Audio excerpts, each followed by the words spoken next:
નમસ્કાર.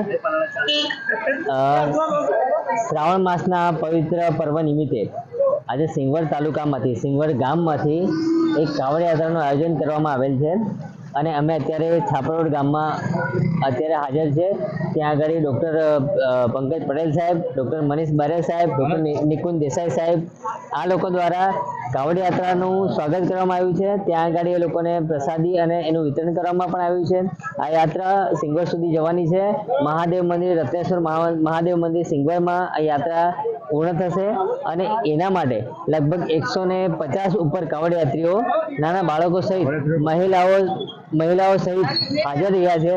ત્યારે એક ધાર્મિક પર્વની ઉજવણી આ પંથકમાં થઈ રહી છે અને શ્રાવણ માસના પવિત્ર પર્વનું એ ઉત્સાહભેર અને ઉમંગભેર સ્વાગત થઈ રહ્યું છે. ત્યારે એની ભાવ ભક્તિ સાથે અમે લોકો સર્વે સ્વાગત કરીએ છીએ. ત્રીજી કાવડ યાત્રા છે. લગભગ કાવડ યાત્રાની અંદર છે ને 150 ઉપર 150 કાવડ યાત્રીઓ છે અને 150 કાવડ છે. એની સાથે બીજા યાત્રીઓ પણ છે, લગભગ 250 ઉપર છે. ડોક્ટર નિલેશ સરોદ.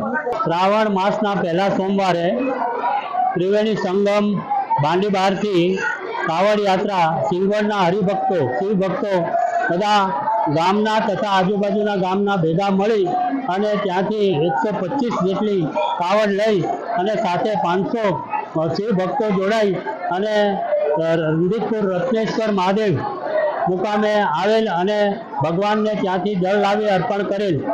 આ કાવડ યાત્રા દરમિયાન બાંડીબાર ગામે મુન્નાભાઈ લબાના તથા પંકજભાઈ ડૉક્ટર છાપરવડ ગામે, પછી કિશોરની અંદર અમરસિંહભાઈ અને સિંગવડ ગામે માનનીય સંસદ સભ્ય શ્રી જસવંતસિંહ ભાભોર સાહેબ તરફથી બધી વ્યવસ્થા કરવામાં આવી હતી અને બધાને ફળાહાર કરાવે. ગામની અંદર સિંગવડ કાવડ સમિતિ દ્વારા તૃતીય કાવડ યાત્રાનું જે આયોજન કરવાયો એમાં 125 કાવડ યાત્રીઓ અને 500 શ્રદ્ધાળુઓ બાંડીબાર ત્રિવેણી સંગમથી સિંગવડ રત્નેશ્વર મંદિર મુકામે આવીને જલાભિષેક કર્યો.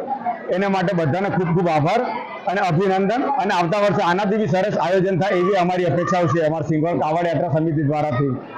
અને આ પ્રોગ્રામ સાર્વજનિક છે અને બધાએ જોડાય એના માટે બધાને સહર્ષ અને સહકારને બદલ આભાર.